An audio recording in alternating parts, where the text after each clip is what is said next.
Halo, assalamualaikum warahmatullahi wabarakatuh. Selamat malam ya buat teman-teman semuanya, khususnya yang selalu menantikan video-video terbaru atau updatean terbaru dari channel Solusi. Banyak ya buat teman-teman semuanya yang sudah mau mensupport dan mendukung channel Solusi Utang mungkin sejak awal sampai detik ini. Saya ucapkan ribuan terima kasih buat Anda semuanya sudah hadir dan mendukung ya. Hari ini yang mau kita bahas itu tentang versi pemalsuan data. Ini ada dikirim oleh, yang mau kita bahas itu tentang aplikasi Adapundi ya. Di sini ada salah satu subscriber bertanya via email tentang pemalsuan data versi yang disampaikan oleh Adapundi ya. Nanti kita cek juga seperti apa emailnya, seperti apa seharusnya, dan buat teman-teman semuanya juga boleh kalau ada mengalami hal-hal yang sama baik di pinjol Adapundi ataupun di pinjol lainnya, silahkan isi di kolom komentar seperti apa dan di aplikasi mana, nominal hutangnya berapa, versi penagihan mereka seperti apa, biar sama-sama kita bisa memberikan masukan juga nanti untuk yang terlalu panik dan pusing banget ya. Dan saya sampaikan juga buat teman-teman semuanya yang mau bergabung di dalam grup WhatsApp, silahkan klik tombol gabung yang ada di bawah nama channel, dan yang belum mensupport channel ini silahkan disupport.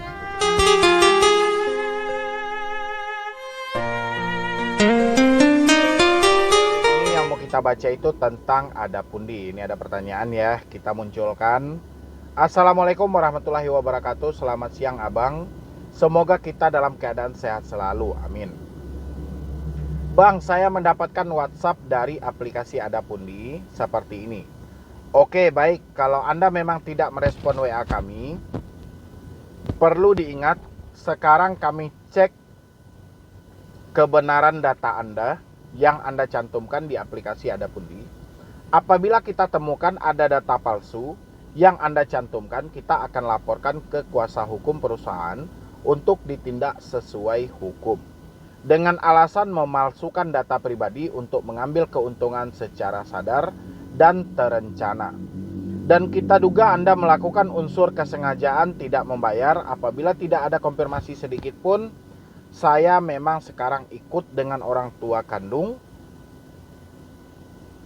sedangkan KTP memang masih pakai alamat. Maksudnya kayak mana ini?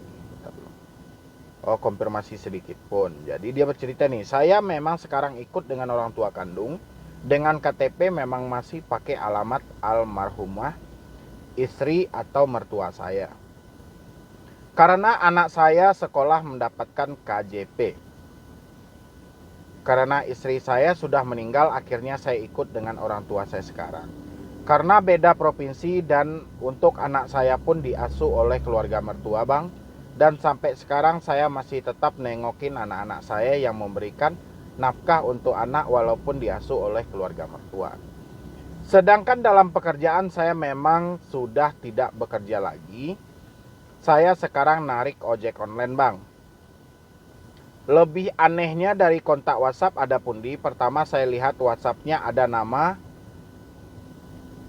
ANDR, dan beberapa kemudian saya lihat sudah tidak ada nama ANDR lagi, cuma logo Adapundinya saja. Habis itu, apakah saya itu kategori pemalsuan data atau gimana, Bang? Dan apa yang harus saya lakukan? Apakah abaikan atau ganti kontak, Bang? Karena mereka akan menghubungi semua kontak yang ada di HP saya. Saya cantumkan screenshot WhatsApp dan nomor kontak yang tadinya ada nama, jadi tidak ada. Mohon Bang pencerahannya, terima kasih.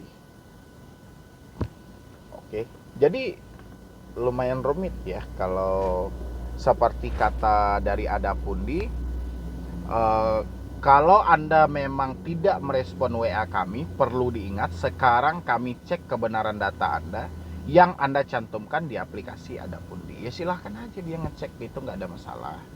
Apabila kita temukan ada data palsu, kuasa hukum perusahaan untuk tindak lanjuti sesuai hukum. Ya kalau memang ada data palsu ya kenapa tidak?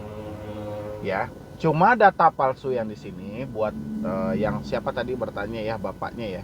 Itu kan untuk pasalnya 264 ya, sedangkan dalam pasal 264 KUHP pidana adalah pemalsuan surat diancam dengan pidana penjara paling lama 8 tahun ya, itu untuk pasal 264. Sementara untuk pemalsuan dokumen yang seperti yang mereka bilang dalam pasal 263 KUHP ya, tentang manipulasi data.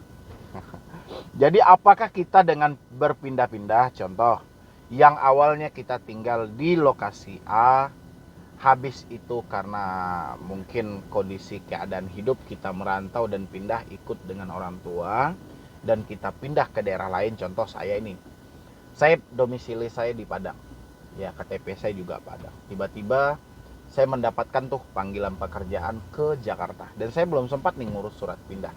Sementara hari ini saya terjadi nih ada meminjam lah di bank, misalnya di bank aja, nggak usah dipinjol, di bank saya minjam di bank, dan tanpa sepengetahuan bank saya ke Jakarta ya. Apakah ini disebut dengan pemalsuan data? No, tidak ya. Pemalsuan data itu disebut dengan manipulasi. Misalnya contoh, data yang dikeluarkan oleh pemerintah, alamat domisilinya misalnya di Padang dengan alamat tempat tanggal lahir Padang sekian, alamat tempat tinggal sekarang Padang juga. Habis itu karena Anda mau minjol atau mau ke bank, Anda ganti nih, Anda edit pakai Photoshop atau apalah aplikasi terserah. Anda ganti Padang ini menjadi Medan dengan nomor NIK sekian. Ya, habis itu Anda ajukan. Ya, itu di ACC. Baru itu disebut dengan pemalsuan data karena tidak sesuai dengan dokumen asli yang dikeluarkan oleh pemerintah. Bukan berarti kita harus tinggal di daerah ini, pindah ke daerah di sini disebut dengan pemalsuan data. Enggak.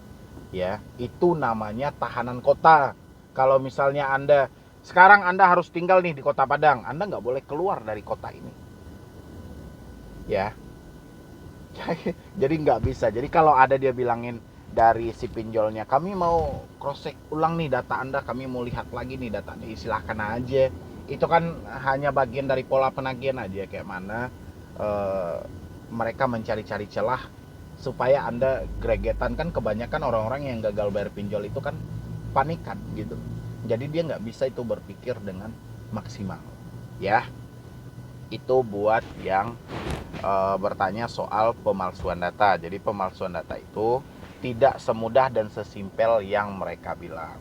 Dan dengan riwayat cerita Anda dari daerah A menuju daerah B, itu bukan pemalsuan data.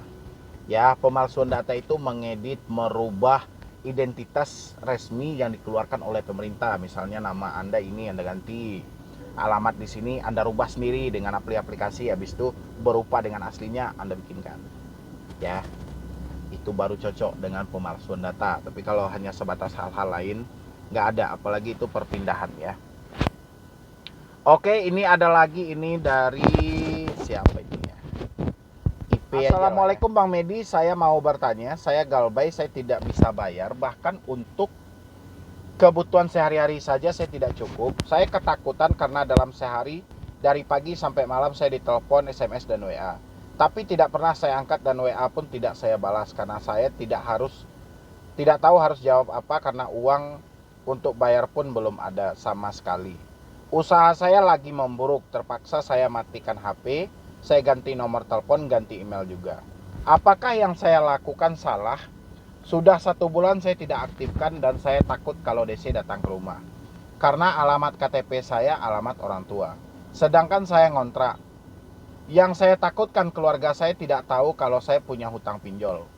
Gara punya hutang pinjol juga marah. Juga rumah tangga saya berantakan. Jujur saya stres. Untuk saat ini apa yang harus saya lakukan? Tetap harus menonaktifkan nomor saya yang lama. Pernah 1 kali saya aktifkan dan benar-benar telepon masuk dengan berbagai nomor, terus-terusan nelpon, kontak darurat pun ditelepon terus dan di WA. Lalu saya matikan lagi. Setelah 1 bulan saya galbay, apakah akan ada DC? Kalau datang saya harus melakukan apa? Ini aplikasi Aku Laku, Shopee, Kredivo, mau cash, uang mi, bantu saku, ada kami, Cash, ada Pundi, kredit pintar, KTA Kilat. Awalnya hanya satu, gara-gara gali lubang tutup lubang, akhirnya jadi banyak. Mohon bantuannya. Apa yang harus saya lakukan? Terima kasih. Yang harus Anda lakukan adalah tenangkan hati dan pikiran Anda. Jadi kalau Anda tidak sanggup untuk melihat WA dan SMS setiap hari, ya biarkan aja. Ya, kalau mereka berkeinginan, nanti mereka bisa berkunjung kok ke rumah Anda, mau Aku Laku, mau Kredivo, mau cash, uang mi, bantu saku, siapa aja. Terserahlah, karena alamat kita valid, biarkan mereka datang. Kalau soal dengan orang tua, nanti Anda bisa sampaikan dan cari waktu dan momen tertentu untuk Anda berbicara dengan orang tua apa yang menjadi kendala saat ini. Ya. Dan habis itu dalam rumah tangga juga berantakan, ke depannya jangan lagi. Inilah yang saya bilangin, hati-hati dengan pinjol. Akan terjadi gali lubang tutup lubang. Ya, gali lubang tutup lubang itu bukanlah solusi yang terbaik ketika kita gagal bayar pinjol. Jadi hati-hati, jangan dianggap sepele. Terkadang kita itu nganggap sepele, nganggap gampang. Akhirnya apa? Nyemplung ke banyak aplikasi dan bingung. Ya, kalau Anda sudah menonaktifkan nomor, ya sudah, berarti Anda tinggal tenangkan pemikiran Anda. Soal DC mau datang mau nggak datang itu bukan urusan Anda. Yang jadi urusan Anda hari ini adalah tenangkan pikiran Anda, tetap bekerja dan berusaha, kumpulkanlah uang Anda sedikit demi sedikit. Minimal masih bisa memenuhi kebutuhan hidup Anda. Sisanya bisa juga Anda sisihkan dan Anda tabungkan untuk hutang Anda. Ya, dan jangan pikirkan lagi mau DC ini, DC ini, DC ini. Itu nggak akan habis, nanti Anda berada di titik kementokan dan Anda nekat melakukan hal-hal yang di luar dugaan. Ya, resiko gagal bayar pinjol itu cuma satu, nama kita akan masuk dalam skor kredit bermasalah. Tapi resiko yang lahir dari pemikiran dan hati si debetur yang sedang kepanikan akan bermacam-macam. Ya, si DC itu hanyalah ujung tombak dari debt collector, dari si pinjol. Karena ketidakmampuan dari si pinjol ini, makanya mereka menyewa jasa penagih hutang untuk melakukan penagihan. Jadi kita nggak perlu khawatir soal debt collector. Yang saya khawatirin adalah tentang cara Anda berpikir dan cara Anda mendefinisikan resiko-resiko tanpa ada fakta yang jelas. Ya, yang jelas fakta dari resiko gagal bayar pinjol itu cuma satu. Ya, nama kita akan masuk dalam skor kredit bermasalah yang akan ditindaklanjuti oleh otoritas jasa keuangan. Jadi nggak ada hubungan dengan debt collector. Debt collector itu tugasnya cuma menagih. Ya, kalau Anda ada, bayarkan. Kalau tidak ada, ya sudah. Oke, jangan ada lagi ya, misalnya kayak kasus-kasus yang dulu ada yang loncat dari sini, gantung di sini, ini jangan ada lagi. Ya, dan kedepannya jangan sampai ada yang mencicil dan memperpanjang, apalagi menggali lubang tutup lubang. Itu yang akan mencelakai diri Anda. Ya, mungkin dari saya cuma itu aja. Insya Allah nanti kalau masih ada waktu, saya mau live nanti ya. Tapi ya agak malaman sih, jam 9 atau jam 10 ya. Kalau saya ada waktu luang nih, karena memang jadwalnya itu sih per malam minggu ya. Tapi nanti kalau saya ada waktu luang, saya sempatkan untuk live sekedar berdiskusi dengan Anda sekitaran jam 9 atau jam 10 malam. Yang penting aktifkan aja lah notifikasi di channel ini. Ya, jadi sekian dulu dari saya, Medi Browning. Puasa.